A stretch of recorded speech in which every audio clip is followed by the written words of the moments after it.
গত পর্বে যতটুকু দেখেছিলাম তারপর থেকে শুরু করছি। গত পর্বের শেষে এসে বলেছিলাম যে একজন কাস্টমার কিভাবে পারচেস করছে বা কাস্টমারের এক্সপিরিয়েন্স কিরকম হয় সেটা দেখাবো আমি।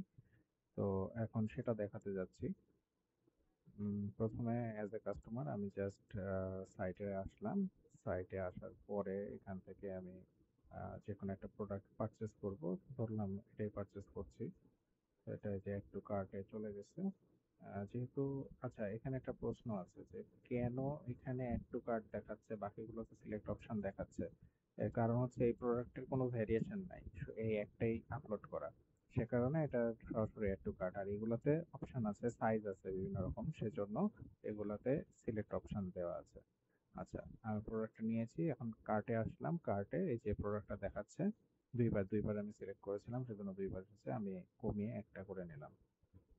আচ্ছা, এখন এখানে দেখাচ্ছে এটা বাই ডিফল্ট ঢাকা দেয়া থাকবে, তো দেখাচ্ছে যে এটা ঢাকাতে ডেলিভার হবে 80 টাকা ডেলিভারি চার্জ। এখন ঢাকার বাইরে যদি হয় তাহলে কি হবে দেখে নেওয়া যাক। প্রসিড টু চেক আউটে দেই।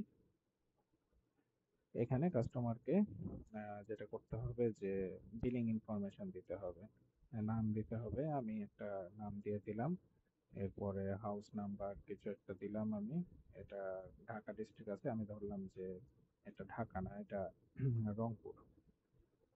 তো এখন আহ, আমি এখানে রংপুর সিলেক্ট করবো। আচ্ছা, তার আগে এখানে আরেকটা জিনিস বলে নিই। এই যে বিলিং ডিটেলসটা এখানে আছে, পাশে লেখা আছে ship to a different address. আপনি যদি ডিফারেন্ট কোথাও পাঠাতে চান, কিন্তু যদি আপনি ডিফারেন্ট কোথাও না, আপনি নিজের জন্য কিনছেন, তখন এই টিকটা উঠে যাবে। ওকে, এখন ডিস্ট্রিক্টটা আমি দিয়ে দিচ্ছি। এই যে নিচে কিন্তু এখানে দেখাচ্ছে শিপিং রেট হচ্ছে 80 টাকা। এখন আমি ডিস্ট্রিক্টটা দিয়ে দিচ্ছি রংপুর। এই যে চার্জটা অটোমেটিক্যালি চেঞ্জ হয়ে গেছে, 80 থেকে 130 টাকাতে চলে আসছে। হ্যাঁ, তো এভাবেই আমি এখানে ফোন নাম্বার দিয়ে দিলাম, কিছু একটা ইমেল অ্যাড্রেস দিয়ে দিলাম, এবং এখানে কাস্টমার যখন আসবে তখন তার অ্যাকাউন্ট ক্রিয়েট করার জন্য আলাদা কোনো হ্যাসেলের মধ্যে দিয়ে যেতে হবে না। এখানে ক্রিয়েট অ্যান অ্যাকাউন্টে ক্লিক করে তার অ্যাকাউন্টটা ক্রিয়েট হয়ে যাবে। প্লেস অর্ডার, এখানে ক্যাশ অন ডেলিভারি অ্যাভেলেবল, খালি বিকাশ যখন দেওয়া হবে তখন বিকাশের অপশনটা অ্যাড করে দিব। তার আগে পর্যন্ত ক্যাশ অন ডেলিভারিটা আছে, এটা দিয়ে অর্ডার হবে। ওকে, এই যে অর্ডারটা রিসিভ হলো, এই যে ইনভয়েসটা, এখানে ডেট দেখা যাচ্ছে, অর্ডার নাম্বার দেখা যাচ্ছে, ইমেল অ্যাড্রেস আছে, টোটাল কত অ্যামাউন্ট, আর এটা কোন মেথডে আসছে, ক্যাশ অন ডেলিভারি মেথডে সেটা আসছে। এখন এই ইনভয়েসটা কিন্তু কাস্টমারের কাছে ইমেইলে, এই যে যে ইমেল দেওয়া, এই ইমেল অ্যাড্রেসে সেন্ড হয়ে গেছে, এবং অ্যাট দ্য সেম টাইম আমাদের কাছেও, মানে যে শপ ওনার তার কাছেও এই সেম ইমেলটা চলে আসছে। আচ্ছা, এখন ইমেইলে আসলে আপনার যদি জিমেইল ফোনে সেট করা থাকে আপনি নোটিফিকেশন পাবেন। আর এটা ছাড়া কিভাবে অর্ডার ম্যানেজ করবেন বা আপনার প্যানেল থেকে কিভাবে দেখবেন সেটা এখন আমি দেখিয়ে দিচ্ছি। প্রথমেই আমি চলে যাচ্ছি ড্যাশবোর্ড। ড্যাশবোর্ড কিভাবে আসতে হয় এটা আমি আগের ভিডিওতেই দেখিয়েছি।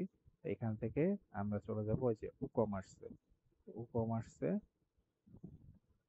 এই যে অর্ডার, এখানে অর্ডার, অর্ডারের উপরে ক্লিক করব। এই যে দেখা যাচ্ছে এখানে একটা অর্ডার প্লেস হয়েছে, এখানেও কিন্তু নোটিফিকেশন দেখা যাচ্ছে এক ওয়ান, এটা হচ্ছে হাইলাইটেড হয়ে আছে 1 মিনিট আগে। এখানে আমি ক্লিক করে অর্ডারটা প্রিভিউ করতে পারবো, মানে দেখতে পারবো যে কোত্থেকে অর্ডার আসছে, কে অর্ডার করছে, কোন ইমেল অ্যাড্রেস, কোন ফোন নাম্বার, কি অর্ডার করছে, এবং কোয়ান্টিটি, কয় টাকা বিল, সেগুলো সব আমি এখান থেকে দেখতে পারবো।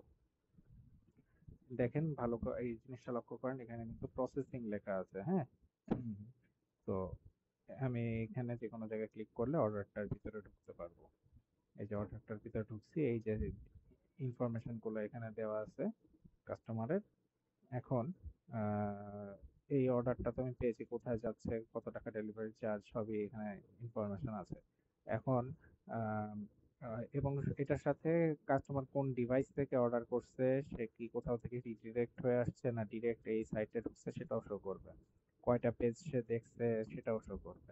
যাই হোক, এখন সাপোজ আমি কুরিয়ারটা, মানে কুরিয়ার করে দিয়েছি কিন্তু আমি টাকা পাইনি ক্যাশ অন ডেলিভারিতে। এখন হচ্ছে যেহেতু আমি পাঠিয়ে দিয়েছি, এখন অন্যান্য অর্ডারের সাথে এটাকেও কিন্তু যদি প্রসেসিং দেখায় তাহলে আপনি অর্ডার নিয়ে কিভাবে কাজ করবেন, আপনাকে তো মার্ক করতে হবে। মার্কিংটা কিভাবে করবেন, এই যে স্ট্যাটাসটা আছে, সাপোজ আপনার ক্যাশ অন ডেলিভারিতে আপনি কুরিয়ার পাঠিয়েছেন, পেমেন্ট পাননি, তখন হচ্ছে যে পেন্ডিং পেমেন্ট দিয়ে স্ট্যাটাসটা আপডেট করে দিবেন। তাহলে আপনার এখানে এই যে আমি যখন অর্ডারে যাব তখন হচ্ছে আপনার এখানে স্ট্যাটাসটা দেখাবে পেন্ডিং পেমেন্ট, ঠিক আছে? একইভাবে আপনি যখন পেমেন্ট পেয়ে যাবেন তখন হচ্ছে এটার ভিতরে ঢুকে এই যে স্ট্যাটাসের জায়গায় আপনি কমপ্লিটেড এ ক্লিক করে কমপ্লিট করে দিবেন। যদি এমন হয় যে আপনার অর্ডার ক্যান্সেল হয়েছে, ক্যান্সেল করবেন। যদি আপনি টাকা আগে নিয়ে থাকেন, পরবর্তীতে ক্যান্সেল হয়, তখন আপনাকে রিফান্ডেড এ ক্লিক করে আপডেট করে দিবেন।